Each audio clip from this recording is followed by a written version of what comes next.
morning, 8 o'clock on this February 26th. Thanks for joining us here on Arc Rochester. I'm Addie Fordman. And I'm Stephanie Joseph. We still have a full 2-hour show to get for you this morning. So let's run through what we have brewing this Wednesday. Yeah, this morning we're getting a closer look at an exhibition that RIT is exploring. It's the legacies of Black identity and history. We will be joined by some of the artists being featured to learn more about their pieces. And then later, a major update regarding the so-called city killer asteroid that's said to potentially hit Earth in 2032. We'll tell you the latest findings from scientists coming up in Trending Now. Yeah, and coming up, we are continuing to showcase some of the pets competing for the Verona Street Animal Society's Rock Top Pet Contest. We've met a lot of different animals, but this morning we will be introducing you to Woody and Vigo. And then in honor of today being Carpe Diem Day, we are going to be talking bucket lists and sharing some of our plans for the future. Yeah, but before all of that, we will start things out at 8 o'clock with a check of the forecast. Meteorologist Marty Snyder joining us now. And Marty, it's going to be kind of a gray day, but some areas may see some rain and wet snow showers too. That's it, yeah, and even a couple breaks of sunshine here and there. May go back and forth a little bit through a couple different categories. And actually, the view outside right now is a prime example where you can see a lot of blue sky out there. But notice downtown, at least some shadows being cast from some of the clouds that are off to the east where the sun is rising. So that's a reason why we're seeing what looks like a pretty good amount of clearing out there, but not a lot of direct sunlight at this point. A little bit more cloud cover to our north, but bottom line, we're going to see some breaks of sunshine occasionally work in during the day today. May not turn into an entirely sunny day, but at least a few of those breaks out there, even a small amount of fog possible just for the short term, and that's about it. We're going to be not too far from 40 for a high temperature today with some sun, but quite a few clouds at times. And then longer term, we move around a little bit. Not so much tomorrow, 42. There are a couple of those rain or snow showers then. Even overnight tonight could pick up a couple of those. But beyond that, close to 26 into Friday, much colder then.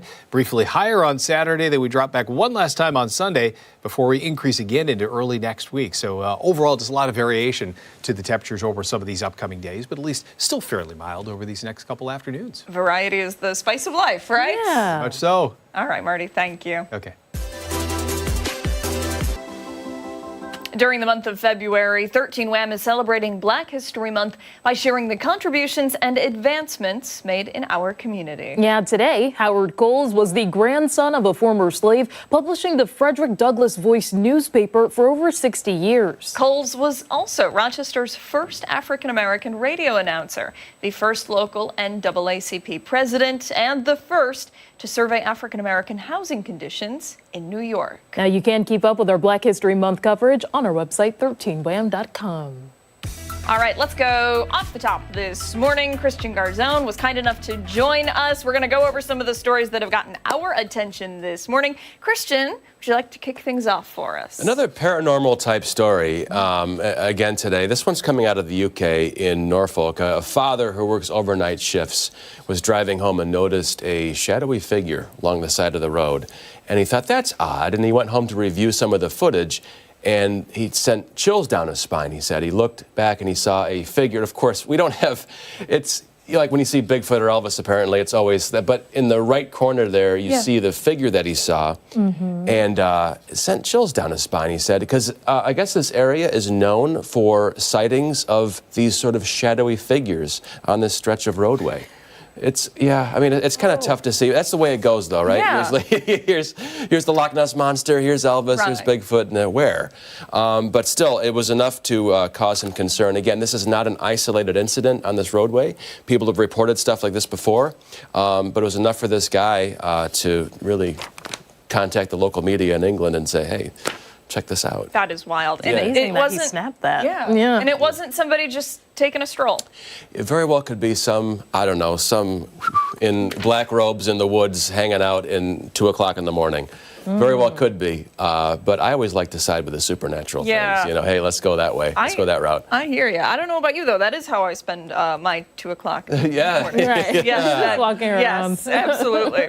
That is really interesting. So I know, we talked yesterday. You are a believer in the paranormal, yes? Yeah, I am. I mean, I've had too many instances in my life. Like I talked about the bones from yesterday sliding across my floor at home several times. I had to call a priest in. It's just, it's an ongoing discussion. I think there's so many things happening. Even in Rochester, a book I'm reading now called Haunted Rochester, Lady of the Lake, Powder Mills Park. We have so many things in our area that are fascinating, where so many people have seen apparitions, weird things. So even in our own area, I should just read the book to you here versus going to England for a story. Right. But we have so much in our area, and I recommend that book, Haunted Rochester. You can find it on Amazon. Great read. And you drive by the stuff, it's really cool to see that. Yeah. Ganondagan? Yes. Am I saying that right? The author of Haunted Rochester, the name is escaping me right now. He has, he's an author of other books about the Rochester area, and I do have some of them. Yeah. He's a really good writer, and Yes. I just enjoy.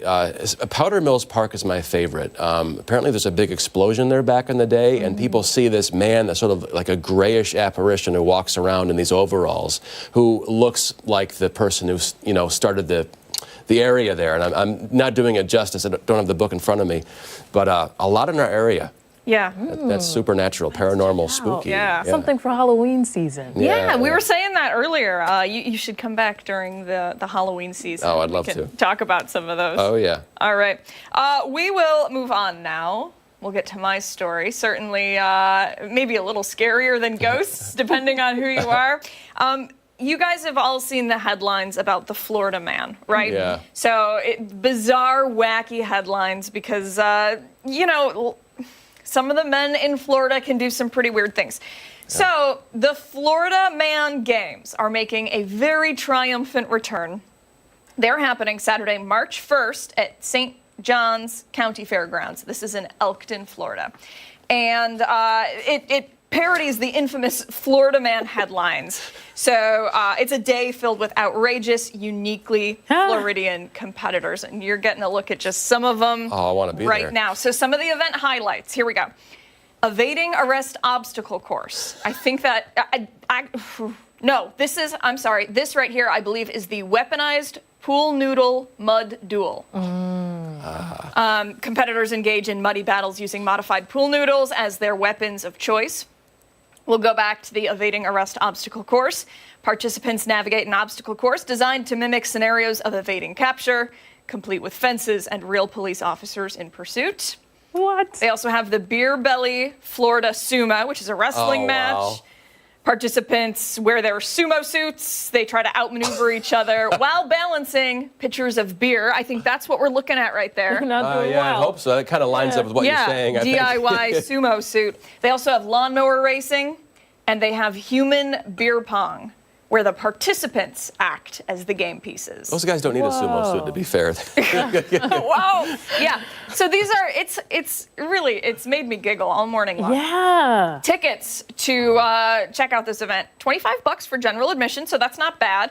There are VIP sections as well, reserved seating, complimentary refreshments, all of that stuff for your comfort. And if you're sitting at home thinking, man, I can't go to Florida, I don't have that luxury, you can live stream this on the official Florida Man Games website. How fun. Okay, so then all of that being said, just a quick little game for you guys. Okay. I have here in my hands some headlines that are real and some that are made up. Okay. And you guys have to figure out whether this is an actual headline related to a Florida man This will be tough. or Right. okay, so here we I've go. played the game before. Have you? Yeah, and I won once. You won once? Yes. Okay, all right, here we go. So, Florida man trapped in unlocked closet for 2 days. Is that real or is that fake? I can see that happening. I'm going to say real. fake. It is real, believe it or Oh. not. I did not have time to read through these articles, but I do imagine that would be a fun one. Okay, next one. Florida man crashes lawnmower into Walmart and blames invisible speed bump. I think that's real. It lines up. I want to say real too. It is not. That is a fake man. one. Apologies. Okay, Florida man disguises himself as traffic cone to sneak into concert. Oh, yeah, that sounds like something I'd do, yeah.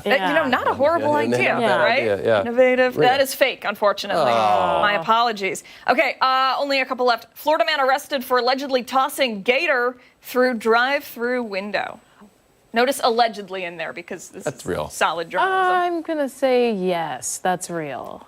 That is real. Yes. Yep. Back Okay. to And winning. then last one here. Florida man bites off neighbor's ear because he wouldn't give him a cigarette. Real or fake? Fake. Real. That is real. Oh. Yeah. You know what they say? Those things are dangerous. Yeah. All right, so that's it. Florida Man games happening this Saturday. Don't forget, you can live stream those if you are interested.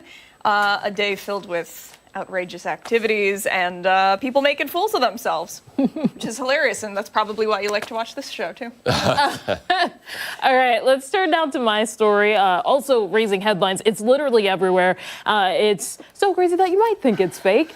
Okay, so I'm like, where do I even begin with this? We're going to go to New Hampshire now.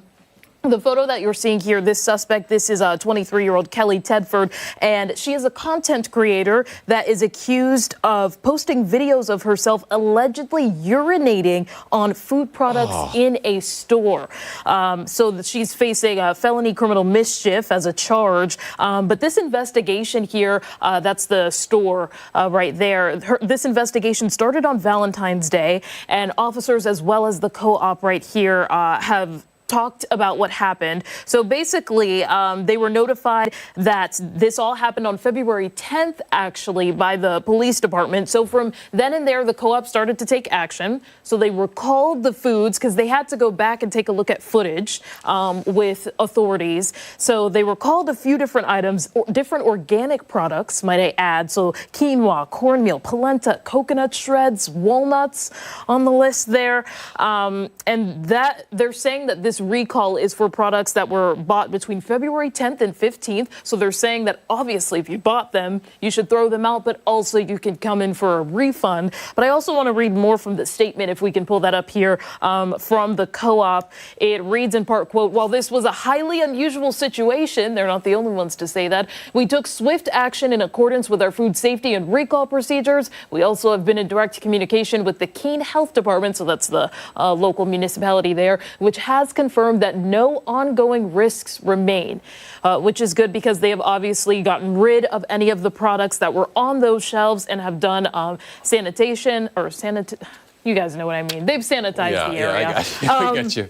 So yeah, a lot that's surprised here. But other than that, this ended up costing the store about $1,500. So they're accounting for cleaning, but also for the items that had to be thrown out. So this is literally everywhere. People are reacting online and obviously sharing disgust over what allegedly happened here. And guys, get this. There's more. No. So number two. Yeah. Part two, I meant.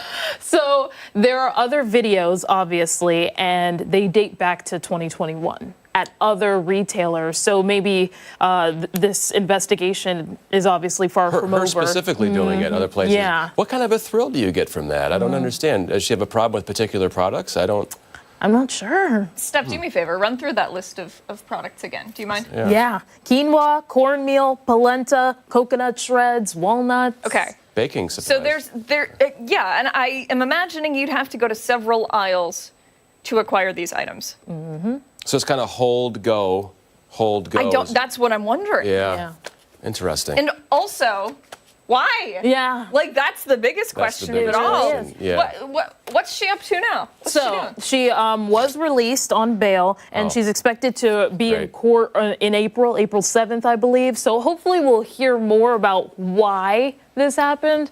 But it really takes me back to during the pandemic, we used to see people post videos licking the ice cream. So now a lot of places have put, you don't remember those? Excuse me? Kind of, Yes, yeah. people would lick the ice cream Yeah. and put it back. So a lot of places now are putting the seals on ice cream, not just the top anymore. She's an adult, right? 23 years old. Some Yeah. people are just bored, I guess. Yeah. I don't know. We saw that great piece on hobbies from Liz Bonus and Yes. knitting and what. Well, knitting. do something like that instead of peeing on groceries. And you know what? That's why it's important to wash your produce. Yes. Apparently. Urine is sterile, though, Yeah, oh, I believe. God. I don't want to think about it. I don't really want to either. Sounds like that's going to be your defense.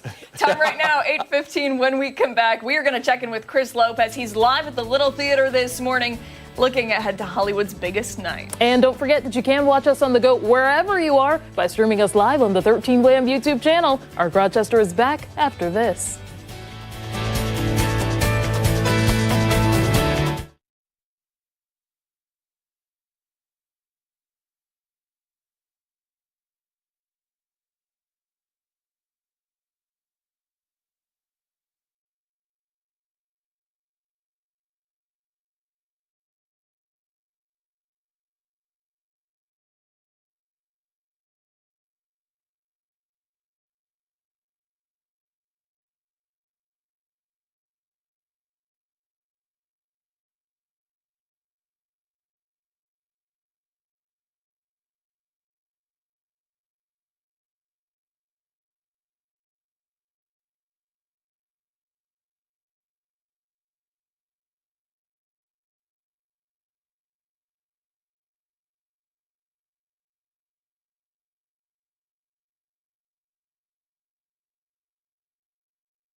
one. Yeah. It's a new one. All right, well, the Oscars are this Sunday, and the Little Theater is hosting its annual Oscars movie trivia party. Yeah, they'll have games, prizes, food, and of course, they'll be showing the Oscars on the big screen. Chris Lopez is live there this morning learning about what they have in store. Chris, what's going on? Hey, good morning, guys. Yes, I'm here with Scott Pugos, the face here at the Little Theater. You guys have a special guest coming that is tagged along with Mickey 17. I know I teased it in the last hit, but I'll let you take it away from here. A better introduction than I can have. Yeah, so Mickey 17 is the new movie from Bong Joon-ho. His last film was Parasite, which won a bunch of Oscars in 2020, including Best Director, Best Picture. So this is his follow-up, stars Robert Pattinson, based on this book by Edward Ashton, who lives right here in Rochester. So this movie, Mickey 17, opens Thursday, March 6th at the Little. We have tickets on sale. And on Sunday, March 9th, the event is sold out, but Edward Ashton will be here for a Q&A. Liftbridge Books will be here selling some copies of his books as well. So we're really excited for both the movie and for the talkback. And then speaking of Edward Ashton, Ed, you go by. We do have him here this morning. You live in Webster, pretty much a Webster native for what, 25 years, roughly? Yep. Why did you choose Webster? You grew up in West Virginia. You chose Webster. Very random, I would say. Well, I did go to graduate school at the University of Rochester, so that's where I got my PhD. Okay. We moved away for about 5 years after that. We lived in Washington, D.C. for a while, but I missed it here. I mean, I love the city. I love the weather. I love the fact that you've got big city amenities, but you don't spend 3 hours a day sitting in traffic like you do in D.C. or New York City. So I really appreciated it, and when we had the opportunity to move back, we did. And as far as Webster, I had 6 days to buy a house, and that's where one was on sale. It was pretty much a straightforward decision there. And then what is your background? You're not just an author. You have a pretty unique background. Yeah, I am a cancer researcher by trade. As I said, I got my PhD in medical imaging at the University of Rochester. I work with Kevin Parker, who's still there. We're still very good friends. Hey, Kevin, if you're watching this. I then went to the government. I worked for the federal government for 5 years in D.C., found that Washington, D.C. was not really the life for me, and so I reached back out to my friends here in Rochester and asked if there was anything going on, and Kevin actually had an idea to start a company, a biotech company, and he said, you know, we think you could really be someone to help us with that, and so I sold my house and I quit my 10-year job and I moved up here for, you know, basically they said we've got enough funding for 6 months and if things don't work out after that, good luck. But I took the chance and it's all really worked out. I've been really happy here. And then Mickey 17, your book though, Mickey 7. I gotta ask, what did it feel like to get the call that your book was being picked up for a major motion picture? Especially Robert Pattinson, Bong Joon-ho, that's an Academy Award-winning director. So I can't tell you how strange the path is that led from this book being something that it was dreamed up in my head to being on the screen. I wrote this book in 2019 and I turned it into my agent in December. And at that time, I was a pretty obscure author. I had 2 published books with HarperCollins, but you know, very mid-list, not anyone that people would get excited about. By January of 2020, less than 30 days after I had handed this into my agent, Warner Brothers had optioned this film, which is not something ordinarily. You know, a book goes out, it gets published, becomes a bestseller, and then the studios get interested. This was literally a PDF. We didn't even have a publishing contract, and Warner had already snapped this up. So the entire thing has been entirely surreal. When I got the text from my agent saying that Bong Joon-ho was going to direct this film and Robert Pattinson was going to star, my wife was sitting across the breakfast table from me and she looked at me and the first thing she said was, "Oh my God, who died?" Because the blood just drained out of my face. And I had to reassure her, no, this is a good thing. This is a good kind of cardiac arrest that I just had. You know, this movie's actually moving forward. So the string of events that has led to this has been so incredibly implausible that if I put it into one of my books, my editor would laugh me out of the room.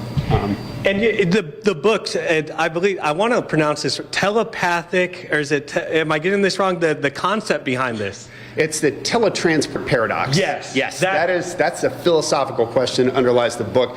This is something that goes back to 1755. It was originally posed as a question to the English Royal Philosophical Society. And the question at that time was, if one could transpose one's soul into a new vessel, identical to the original, would this be the same person, or would this be a new creature? And that is a question that we have been chewing over ever since. And the way I pose it in the book, and the way I pose it to people who ask me this question is this. Imagine that when you go to sleep tonight, you don't just go to sleep, you die. You die in your bed, and the person who wakes up the next morning is a completely different person. He still has your memories, thinks he's you, loves your family, loves strawberry ice cream, hates electronic dance music, everything that you feel and think, but he's not you. And when he goes to sleep that night, he dies, and a new person wakes up in his bed. Can you prove to me that that's not exactly what happens? And how did you get such a like esoteric, philosophical kind of being to get it to be relatable to where someone would enjoy the book and not get completely lost? Because I didn't write a philosophy text. It kind of underlies the book. Mickey's a very everyman character. He's not a philosopher. These sort of concepts get thrown at him. He doesn't really understand them. He doesn't pretend to understand them, and he's the narrator of the book. It's really just the underpinnings. And if you want to dig into that stuff when you're reading the book, you can. Yeah. You don't have to. You can absolutely glaze right over it. My children read this book, who are not into philosophy or theoretical physics or anything else, and they were 100% down with the concepts because he's just kind of a genial, goofy guy, and it's a funny book. I'm not making it sound like a comedy, but this is a dark comedy. And we're running a little bit short on time. You have another work that's coming out too. I want to point that out. Yeah, I wanted to mention this one just because this did just release yesterday. This is my newest book. It's called The Fourth Consort. It's similar in tone, I think, to Mickey 7. It's a funny book with a lot of serious themes underlying it. So if you enjoyed my other writing, I think you really enjoy this one. I think my publishers would really appreciate it if you enjoyed this one. So, give it a look if you have a chance. There we go. Get the book, watch the movie, get both books. It's coming out next week, March 7th. Thank you for your time this morning.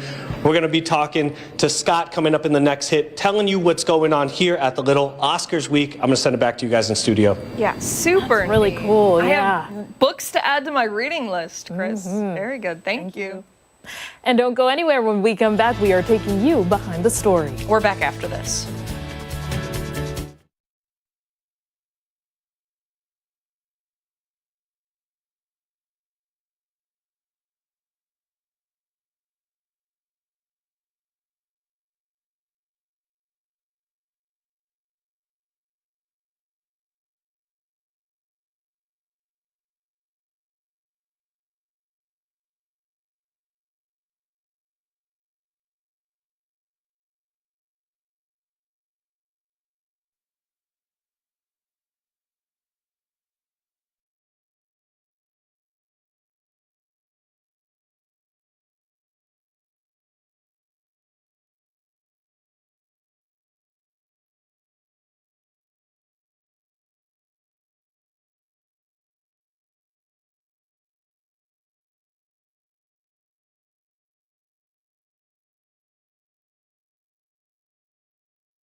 8:27. Welcome back. We're going behind the story right now, bringing you the latest developments on some of the top headlines we're following this morning. Now we want to start things out with some political news. The Republican-controlled House has approved a budget blueprint advancing President Donald Trump's agenda. Yeah, Christian Garzone has been keeping his eye on the story for us this morning. And Christian, like you were saying during the commercial break, this is really just a blueprint, right? Yeah, right. This is not something that's been finalized. It's got to go to committees and then to the Senate to be given the old check mark. But this really focuses on President Trump's agenda. And this, by the way, narrowly passed 217 and 215, but sort of focuses on defense, energy, the border, things of that nature. So it's a lot of ways to sort of cut here, add money here.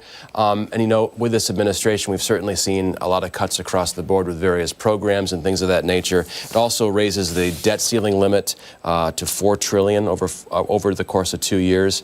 It does a lot, and we have a couple of sound bites here from Speaker Mike Johnson, and a Republican, I believe, opposed, and a Democrat opposed to this, because there was one Republican holdout here talking about the future of Medicaid and Medicare and how they're concerned about that. Ashley, do we have those ready to go?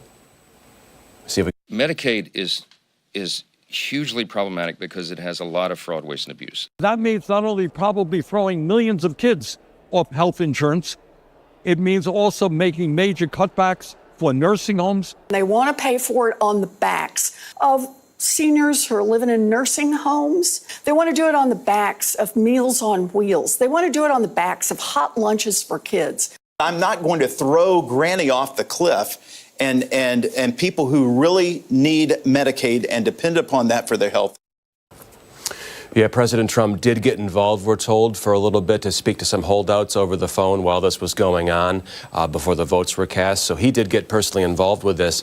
As I always tell people, when I can talk about the deficit we have, we're approaching $37 trillion. So what President Trump is really trying to do is shake things up, refocus money here or there, and cut programs across the board. But as we do see, unfortunately, when we have this sort of fast clip pace, we are seeing some programs fall through the cracks when it comes to certain funding. I think a lot of people were surprised that this passed so quickly. I think we have some sound here from House Speaker Mike Johnson. Ashley, let's see if we can pull that up here. This is the first important step in opening up the reconciliation process. We have a lot of hard work ahead of us, but we are going to deliver the America First agenda. We're going to deliver all of it, not just parts of it, and this was the first step in that process. Yeah, and I think it's important to note when we talk about those priorities is what Trump ran on, right? The border, which, you know, News Nation did some fantastic reporting over the years on the border. You know, 10 million people, low-end estimate, that kind of came into the country, sort of almost looked wide open at a certain point. So strengthening the border. Energy, Trump always says drill, baby, drill. He wants to open up more drilling on U.S. lands and territories because, you know, he says we've got more liquid gold under our feet than maybe Saudi Arabia, other places. So more, actually less reliant on foreign powers. We're more self-sufficient here. So those are some of the agenda items at play there, but really sort of delivering on that with this legislation. Yeah, that's for sure. I feel like, as you were saying before, the pace at which this is going, especially on the other side of the aisle, Democratic lawmakers, for example, have been outspoken, whether it's about the Department of Government Efficiency when it comes to making those cuts. I've even heard one Democratic lawmaker say that no one is saying that changes shouldn't be made, but the way in which it's happening is where that concern is coming from. But to see from Republican lawmakers, for example, almost unanimous vote to go ahead and go through with this budget blueprint is interesting. Yeah, it certainly is. And what you said, there's a very balanced approach, I think. I think most Americans would agree. Cuts have to happen, but it's the way we're doing it. For decades, I've heard about government overspending and fraud, waste, and abuse. And when I was in government service, I can tell you, during the break, I can tell you, but you saw a lot of that stuff. You know, to purchase like a toilet seat for somewhere, you have to go through a government sort of run place to get a toilet seat that's like 4 times the amount than a toilet seat at Home Depot. Got to fill paperwork out for it. That's sort of a hypothetical example, but you get what I'm trying to say. Yeah. There's so much red tape and there's so much money that's wasted. What the Trump administration is trying to do is find those areas where we're just throwing money away and maybe make some cutbacks. But again, to your point, Stephanie, things are falling through the cracks at a certain point. And, it's just awful to see some of that stuff, too. So maybe the pace needs to just, maybe the foot off the gas a little bit here.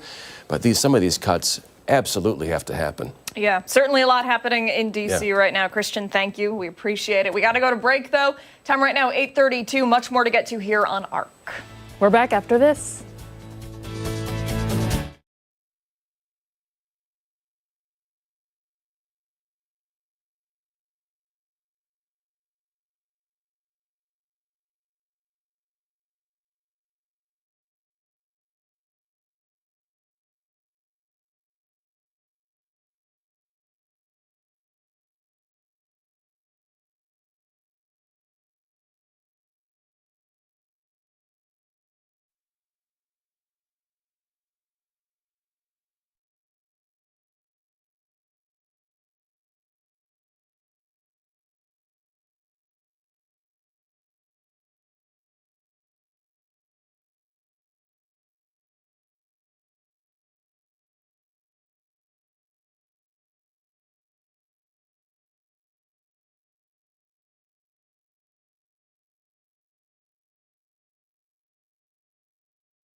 Welcome back. Thanks so much for sticking with us here on ARC Rochester. Since it is Wednesday, we want to kick off this half hour by talking about our finances. Yeah, time for Wealth Wednesday. This morning, we're talking about ways to win financially. And for more, we're joined now by wealth advisor Jarrett Felton. I love this this topic. It's so catchy and I mean, definitely grabs people's attention. How to thrive in 2025. There Wow. it is. Wow, you're Mic full drop. of We're them done. today. Let's get into it, Hey, let's Jarrett. do it. Yeah, absolutely. So really just 4 things just want to bring to people's attention. And as I mentioned during the break, these are all items that are tangible, tactical you can do, roll up your sleeves, and they're free to do, right? So it's not going to cost you. So I would say that the first thing that we should probably take into consideration is, since we have 10 months of runway left in the year, pretty much end of February, we want to manage our cash flow in the house. So usually money is all connected. The reason I say cash flow is because it all comes back to taxes. Most people would talk about budgets, which we've kind of beat up. So let's talk about the tax side. Sometimes people are withholding too much from their paycheck. We need to monitor that. And I think a lot of people often set it and forget it, but we need to be more intentional about what we're doing. It's never really a good sign if someone gets a massive tax refund back the following year. To me, that just means you let the government have an interest-free loan for too long. So I would say get with your CPA, make sure that you're having the proper amount of taxes withheld from your paycheck just to help out with cash flow in the house. Wow. Yeah. That's good advice. When was the last time you checked your pay stub and the amount of taxes you're withholding? You caught me. Actually, recently. Okay. Only because I had a nightmare about it. But Oh gosh, all I know, right. Didn't mean to trigger anything. no, it's all good. It's all good. But I'm a worrier, so I checked recently. Fair enough. So number 2, on the whole segue to being intentional, making sure that we have a blueprint and we understand which buckets we are saving into when we think about retirement. So a lot of times people will compartmentalize. When you talk about the psychology of money, behavioral finance, people say, I have this bucket of money available for this bucket for healthcare, this bucket for that. I think that that's fine to do. The advisor in the room or the fiduciary, such as myself or my team, will kind of look at all of those things from a 50,000-foot bird's eye view to figure out, hey, do you have the right buckets in place? Are you putting the right amount of money into each ones? Are there more tax favorable buckets to put into versus not? Versus is there more tax incentives down the road when you pull money out? So I think playing that bucket game is a good one. We're a big fan of it because it helps people understand, what money is earmarked for what. And that's number 2. Wow, that's really great. I feel like, having a savings is one thing, especially if it's one that allows you to accrue interest, for example, but separating them into different categories can always seem like a daunting task because there are so many. You'd listed a few of them. Where would you recommend people even start when it comes to that? Sure. I mean, I think the first thing that a family or an individual should do is take a snapshot of where they're at now. Because that's something that nobody else can tell them. That's working from the inside out. So I think you just put on a piece of paper, what do you got? And then you find a qualified professional in the space to help you articulate what it is that you need and navigate the goals to help you get there, and then put a plan in place to help you navigate any risks accordingly. Oh boy, that's good advice. Yeah. And it's free too. Hey, there we go. That's right. Number 3 and 4. So number 3 would be to make sure that we're rebalancing whatever monies that we do have invested. So in 401ks or 403bs, also known as employer-sponsored plans, those may have an automatic rebalancer feature. I'm a big fan of doing that if people don't pay attention to their investments as much as maybe an investment advisor would. So the rebalancing is really important. You don't want to get too overweighted or underweighted in certain spaces, because if the market, as volatile as it could be, or if there's a pullback, you don't want to have all your money in one sector, or as the common terms go, have your eggs in one basket or few baskets. We want to diversify. So that's the rebalancing aspect of it. This also means kids' 529 plans, college savings, brokerage accounts, IRAs not with employers, all of those types of places where money is held or custodied. Excellent. All right, we've got time for one more, which is conveniently step number 4. I know you would think I just had this internal clock. I love it. Like I've been here before. Yeah, timer 2. Friends. So the last one is just making sure that we are disciplined with our investing strategy. So that's really simple, and we just call it in our world dollar cost averaging. But in layman's terms, it's just making sure that we are consistently putting money away, whether it's on a weekly, bi-weekly, when you get paid, or on a monthly basis, into an already established allocation, so that you can see and project and forecast kind of what life's going to look like down the road, how much money you could amass, and more importantly, when you can retire. If we don't have a plan, we're going to plan to fail, right? So the dollar cost averaging gives us that discipline, whether the market's up, whether the market's down, who's in the White House, who's not in the White House. We need to take some of these things back that we can control. We always like to talk about in our office, try and control the controllables, right? And try and manage the risk around the things that we can't control. So those are the 4 things: free, and from me to you. Fantastic. Garrett Felton, thank you for your time. Hit them with the website if they want to learn more. Absolutely. Investment.com, invessent.com, like you see on the bottom of the screen. Thank you for tuning in. I look forward to next month. Yeah, us too, Jarrett. Thank you very much. Much more to get to here on Arc Rochester. When we come back, we're going to check in with Chris Lopez once again, who's live at the movies for us this morning. And don't forget that you can watch us on the go wherever you are by streaming us live on the 13 Wham YouTube channel. We return after this.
The 97th Academy Awards are this Sunday, and there's no better way to watch Hollywood's biggest night than on the big screen. Of course, and you can do that at Rochester's iconic Little Theater. So we go live to our Chris Lopez, who has been there all morning for us. Chris, what do you have for us? Hey, good morning, guys. Yes, I am joined by my tour guide, Scott Pukos. He's just been guiding me around throughout the morning, as he does every morning that we're here at the Little. Then we're also joined by Executive Director Ayette Jordan, and we're going to be talking about membership, but I want to start off with Oscars night. Starts on Sunday, 7 o'clock p.m., Channel 13, but your guys' doors open at 4 p.m., though. What do you have planned for that day? So this is Hollywood's biggest night of the year. It's our biggest night of the year at the Little. Sunday, March 2nd, doors open at 4. We have our Oscar movie trivia party. You can get tickets at thelittle.org. So trivia starts at 5. It's movie-themed trivia. So if you've watched the Oscar movies, you'll be in good shape. You can come watch them here at the Little.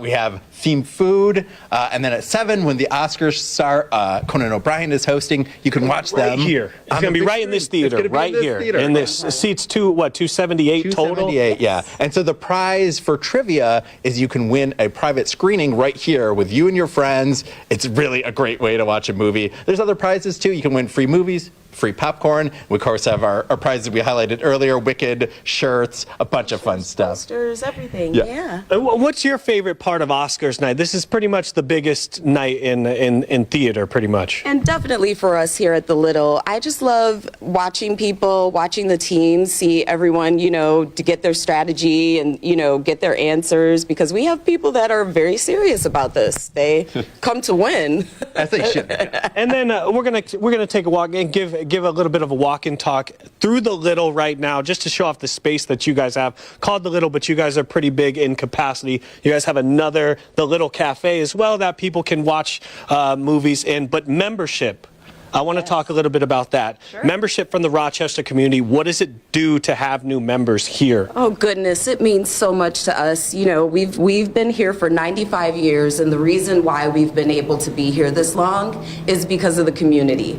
Our members, they mean so much to us. That support, it does so much for us. The Rochester community loves and appreciates the arts. And that's one of the major things about living here and being able to be at a place like this. So our members are amazing. And yeah. Scott, what's your favorite part? You've been here for 10 years. The Oscars, it's almost the same thing, just with new movies. What gets you excited year in, year out to do this? It really is the people, the members. Like, our audience is so enthusiastic about movies, about the Oscars. They make it such a fun night. Like watching the ceremony on the big screen as people are cheering and you can't booing that, and right? gasping. Like, it's fun. It's you get to hang out, and I'm like, this is work. We're having it's a lot of work. It's stuff. But it's a fun time. And how would you describe the movie scene here in Rochester specifically? You have Kodak is what really birthed Rochester as like a hub. Right. How would you describe now, modern times, the people watching movies coming into the Little? Well, we love partnering with like Dryden right down the road. I mean, yes, Rochester is a movie town, and being the birthplace of Kodak, we take this very seriously. So, one of the things that we're really happy about, every time it comes around for Oscar season, all the best pictures have played here. But you know what? More than just the top 10 best pictures have played here, we play pictures from so many different genres and categories. The variety is amazing, and it's really a testament to the team because they do the research. It's not like we get the list in advance. They do the research. They make the choices to bring all of this great, art, cinema here to the community. And Scott, hit them with the logistics. When should people show up, and how do they go about getting tickets to come to this event that you guys have going on? So it's our annual Oscar trivia party. It's Sunday, March 2nd. Tickets available at thelittle.org or at the box office. Yeah. Doors open at 4 p.m. Trivia starts at 5. We'll have food. Well, of course, our popcorn, best popcorn in Rochester. Many people say that. Themed food, and then obviously you can play trivia and then watch the ceremony on the big screen afterward. It's going to be a lot of fun. Oscars start at 7 o'clock on Channel 13. You're not going to want to miss it. A big night in Hollywood. I'm going to send it back to you guys in studio. sounds like a must-go-to. Yeah, Can't absolutely. miss. We'll have to miss because of work, but Yeah. still really, really neat. Chris, thanks so much. We appreciate it. When Art Rochester returns, we are learning more about an art exhibition at RIT that's highlighting Black history. We're back after this.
.50 this Wednesday morning, RIT is celebrating Black History Month with a special exhibition called Remnants and Resonance, featuring 3 works created in Brazil. This morning, we're very excited to be learning more about the exhibit, the artists featured, and an extensive photo collection spanning 4 decades. We start now with RIT professor and artist Joshua Rashad McFadden, along with associate professor Elson Rebello, who will lecture about the ZoomV archive. Good morning to you both. Thank you for being here. Thank you. Thank you. Good morning. This seems like such an impressive collection. So tell us about it. Yes.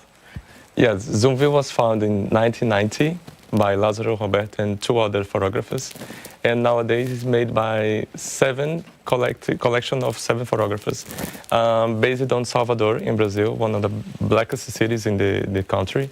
And the 30,000 of photographies is about black culture, black parties, black movements, the fight of the struggles of the black women during these 4 decades, since when those young photographers start to do photography. Wow. And did you have anything to add to that? I didn't know if you wanted to. Sure, yeah. And I met Lázaro, who's an artist in the exhibit, when I made a visit to Salvador, Brazil, and I stumbled upon this gallery. And from then on, we started to collaborate. And so that's why I wanted to bring ZoomV here, the ZoomV archive, Lázaro, and all of the representatives to show that not only are there photographers making work in Brazil, but there's a common thread throughout the diaspora. And so that's really what the exhibit is about. The images are beautiful. We're taking a look at some of them right now. And I mean, one is just more interesting than the next. And they're all different, too. We see some that are in color, some that are in black and white. How did you guys decide which ones you wanted to feature? Oh, that's great. So it's 3 separate artists.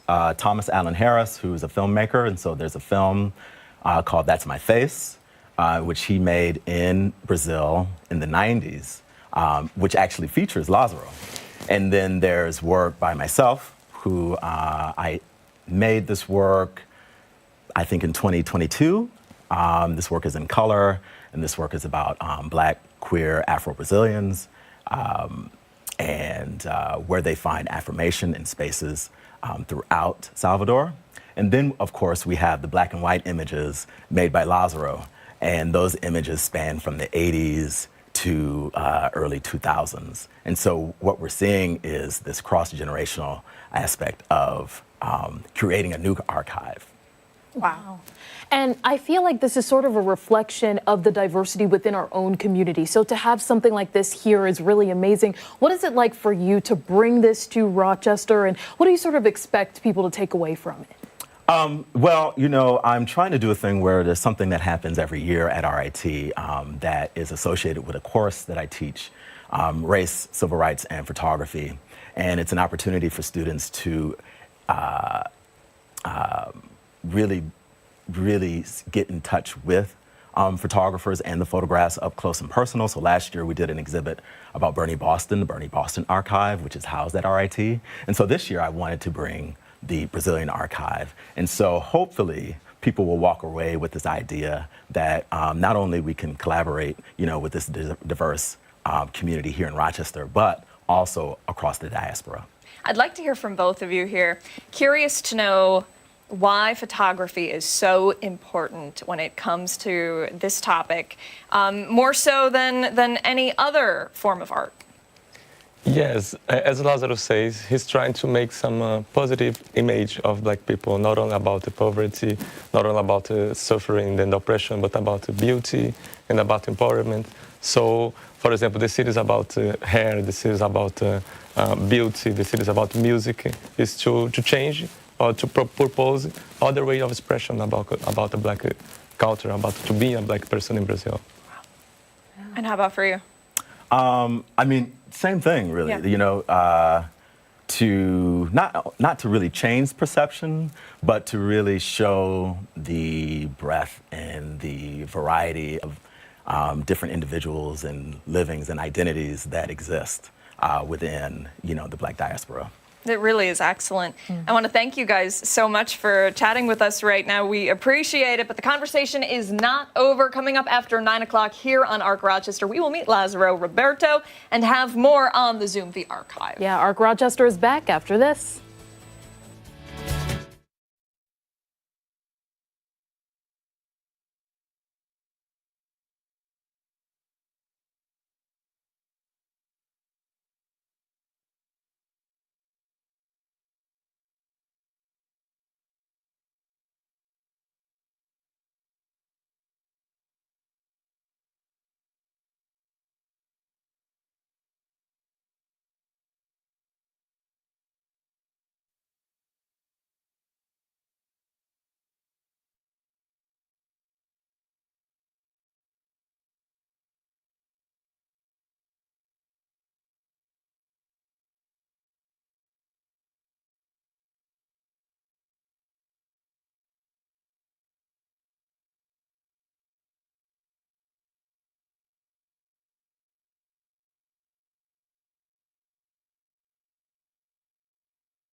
Good Wednesday morning. I'm Christian Garzone. Thank you for tuning in. Here's your Arc Rochester news break. Breaking overnight, Rochester police are looking for suspects after a double shooting in the city's Edgerton neighborhood. Officials were called to the scene on Lyle Avenue near Lake just before 10 last night. We're told 2 victims were found at the scene with gunshot wounds to the upper body. Both were taken to the hospital with what police are calling non-life-threatening injuries. No suspects are in custody. Anyone with information is asked to call 911 or Crime Stoppers at 423-9300. Striking corrections officers around New York State are entering their 10th day on the picket lines. This comes after hundreds of cease and desist orders have been served to COs, calling the strikes illegal without union approval. They are striking over long working hours due to staffing shortages. The man convicted of murdering Chi-Li teen Brittany Drexel will have to pay millions to her mother. A South Carolina jury awarding $200 million in actual damages in a civil suit against Raymond Moody. Moody is currently serving a life sentence for Drexel's 2009 rape and murder. For all these top stories and any new developments, visit our website, 13wham.com. Stick around. Arc Rochester will be back right after this. Stay tuned.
Morning, 9 o'clock on this February 26th. Thanks for joining us here on Arc Rochester.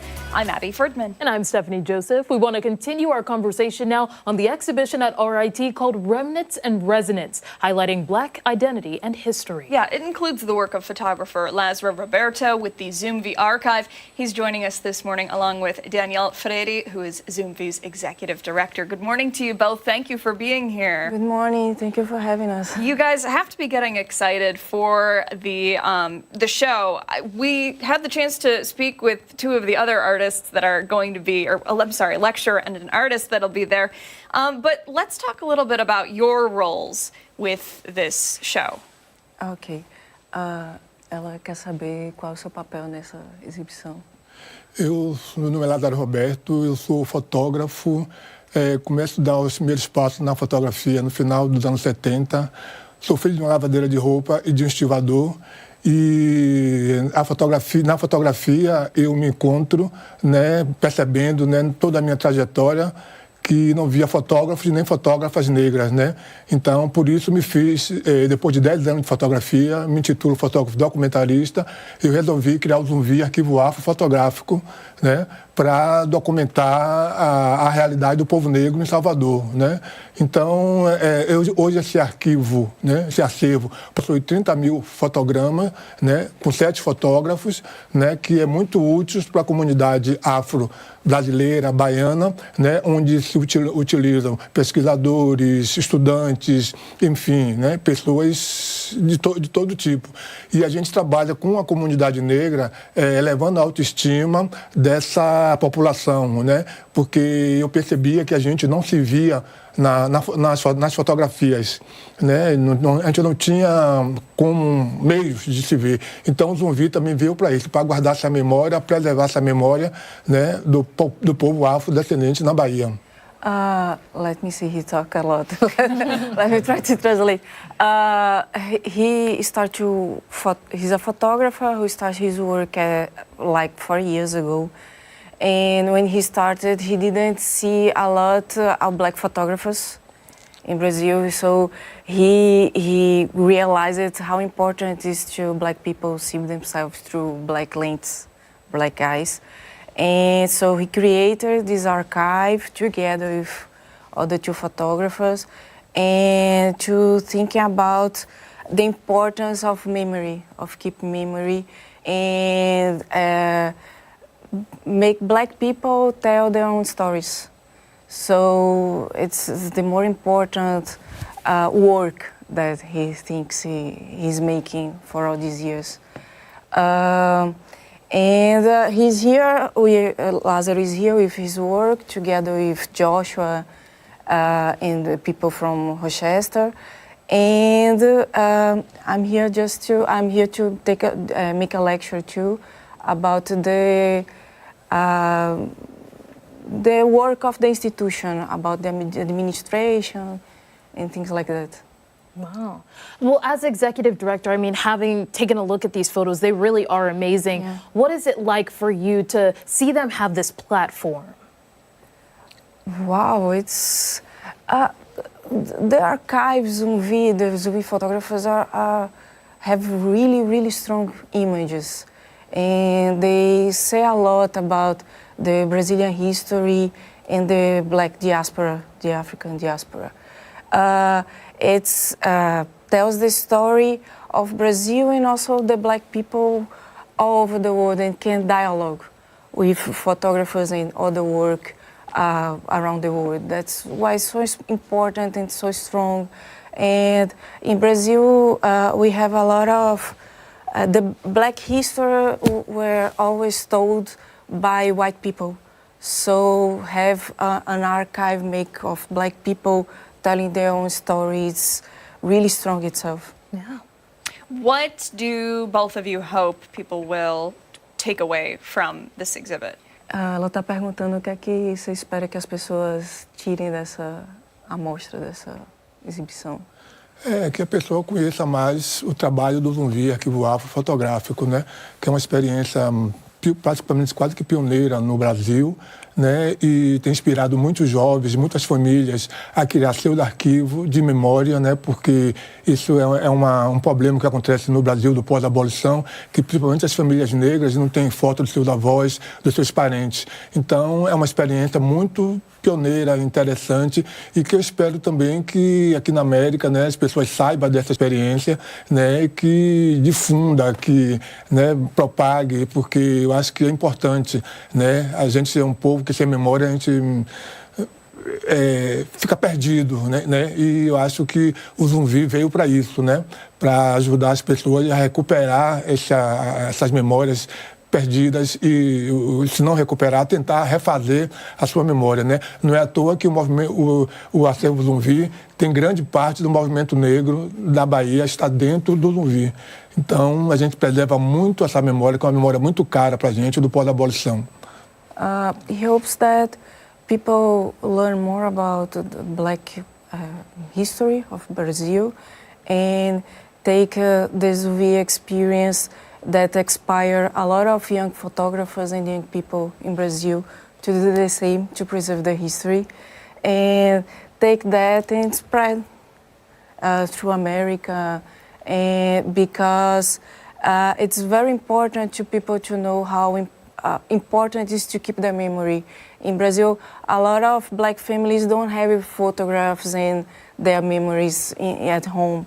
And he wants people to know how important it is to keep it so they can tell their own stories. Now, this is going to be a hard question because I know there's thousands of photographs, but is there any one picture in particular that you feel like captures, I guess, the essence of the message that you want to convey? Ela está perguntando se tem alguma imagem específica que você acha que captura a mensagem que você quer passar. Assim, tem muitas imagens, né? Mas tem um momento muito marcante para mim, que foi a ida de Nelson Mandela na Bahia em 1991, quando ele sai do presídio, né? E naquela época eu estava dentro do movimento negro, foi uma pauta de movimento negro, e eu nunca esperava estar junto desse grande ícone da luta contra o racismo. Foi um dia inesquecível na minha vida, né? E que essa foto para mim marca muito, né? Essa luta, né? De chegar perto de uma pessoa que inspirou tanto outros na resistência. Então, esse é um momento muito interessante. Fora isso, tem outros momentos, né, que a gente vem fotografando, que é as comunidades, né, de Salvador, né, os movimentos sociais, a luta, as manifestações do povo negro, né, nas suas conquistas. Eu acho que isso é muito importante, como eu sempre estou falando, né, para a nossa memória e para a nossa história. He said that there are a lot of images. One thing that he said before that I didn't translate is that the memory of the black movement in Brazil, mostly of Bahia, is at Zumbi with his photographs. So in 1991, Nelson Mandela went to Salvador when he left prison in South Africa, and he photographed. And he said that this is one of the most important moments of his life because Nelson is an icon of black resistance, and it was very important to him to photograph that. Together with all the image that he's been making through the years about the black movement and the fight of the black movement in Brazil. That really, thank you so much for coming in today. We Thank you. appreciate it. We will put all of the exhibition information that you need to know over on foxrochester.com. Truly, what seems like is going to be a phenomenal display. Yeah, it'll be exciting. Stick around with us. We have so much more to get to here on Arc Rochester. We're back after this.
9:13, it's time to take a look at what people are talking about in trending now. So let's start with the big update on Asteroid 2024. Is that YR4? Is that what it's Yes, I called? believe so. Is it year I 4? think. Okay, well, we know that Dan Schrack is, he's got a lot of thoughts on the asteroid. He is not here right now, which means that Steph and I are responsible for taking over this story. Okay. And how do you feel about the asteroid? You feeling all right? The percentage is still pretty low. Yeah, okay. So I'm feeling okay. Yeah, so that's what we're getting at here. Scientists are saying it's no longer a threat. After 2 months of observations, scientists from NASA have almost fully ruled out any threat from the asteroid hitting the Earth. Now, at one point, the odds of a strike in 2032 were as high as about 3%. I remember that. And they topped the world's asteroid risk list. Yeah, odds now have been lowered down to 0.0017%, meaning the asteroid will likely safely pass Earth in 2032. And they're saying there's no threat of impact for the next century. Yeah, the head of NASA's Center for Near-Earth Object Studies says there is no chance the odds will rise at this point, so good news. He's also said that's the outcome we expected all along, although we couldn't be 100% sure that it would happen, which is common with science. Yeah, there is still a 1.7% chance that the asteroid could hit